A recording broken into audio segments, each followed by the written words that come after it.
All right, and we're back. Okay. So you guys know that they don't have big eyes, right? They're normal Yeah. looking people. Normal looking people. Okay, I just want to make sure everybody knows that. But she did tell me that in every corrupt politician's home there is one, and they are one of them themselves, or they've had a child, or they are it. Most of the time, they are it because which makes sense, which does make a lot of sense because think about it. They're gonna have to be there. You're gonna have to have people in power to place others in power. Mm-hmm. Right. So it does make sense. And she said she told me from the highest ranks to the lowest ranks.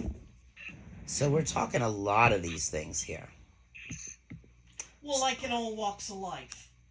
Right. Exactly. Yes, because you're not going to have well-known politicians running around your neighborhood watching you, Right. but you're going to have implants, I guess, that are. You understand? Yeah. Watching you, keeping tabs, turning you in for God knows what. Now, this woman told me she would make contact again.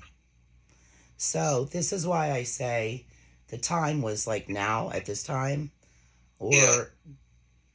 Give or take a year or two ahead of time, or maybe behind. Like I don't know, but it will happen again. Now the other part, the other thing that I saw is called Child of Satan, and that is so lengthy and detailed and incredible that I'm going to have you tell yours right now, Steve. Okay. So, what was your experience when you used it? So my experience was something really kind of off the wall that I never knew about, and we've done a lot of research into the magic that the Nazis did, back in when they were a thing in the 40s. But what I was able to see is I was taken back. In fact, I'm not even really sure where I was taken back to originally.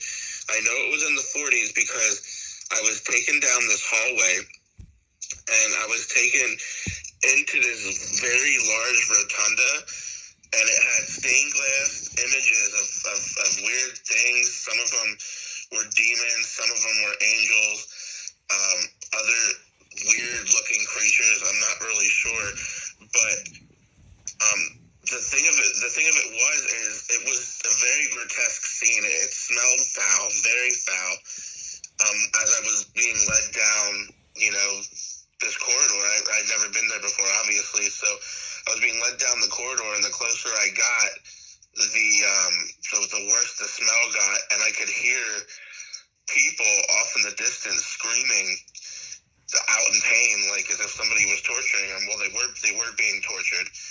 Here, it was some type of store house, or I don't want to say warehouse, but a place where they would take live Jewish people to, and they would keep them in cages like dogs. That's how they treated them, like animals, because they had a disdain for them. So they kept them in the cages until they were able to sacrifice them on this altar that was in this rotunda, in the middle of this rotunda. Now, the blood that they drained the blood, they drained them completely of their blood, and they would put them in these, like, coppery looking chalice things that they would keep, and different higher up members of the Nazi party, I guess, if you want to call it that, would use this blood to make art.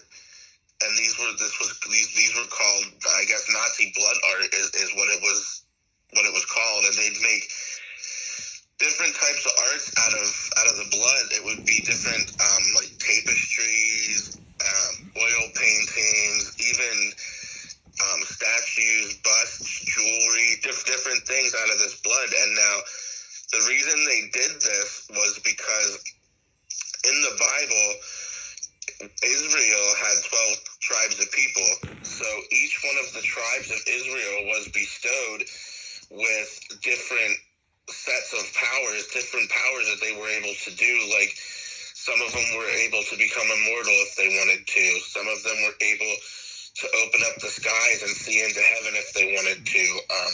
Some of them even held the bloodline of Jesus after Jesus died, because, you know, Jesus did have other relatives. So technically, I guess Jesus' real bloodline stopped when he was crucified, but there were other people that he was related to who still had, you know, power and magic in their blood. They had the, you know, the Christ consciousness. Some of them had it. So they had all these different powers. So what they did was they created these blood artworks. And what did they do with them? What did they do with those? Like the tapestries and the busts and the So jewelries. they made these things, what's called Blutmuseum. What was it called? Blutmuseum. That's in German. Spell it. But what you would say in English is blood museums. So Okay. they would set these up like exhibits in secret places where you wouldn't, and they do it to this day.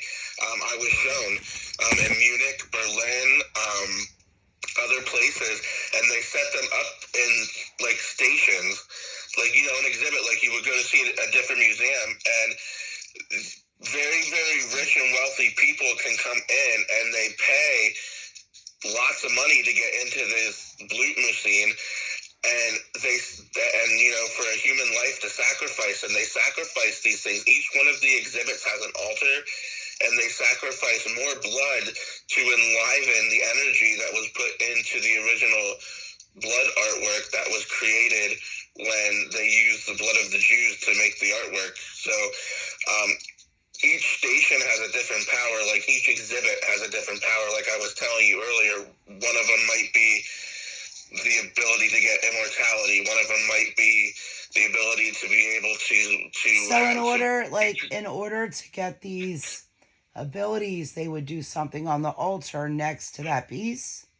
Yes, right. Oh, next to the scene, like obviously you've been to a museum, like, so you have you have the depiction or whatever they're doing, the exhibit.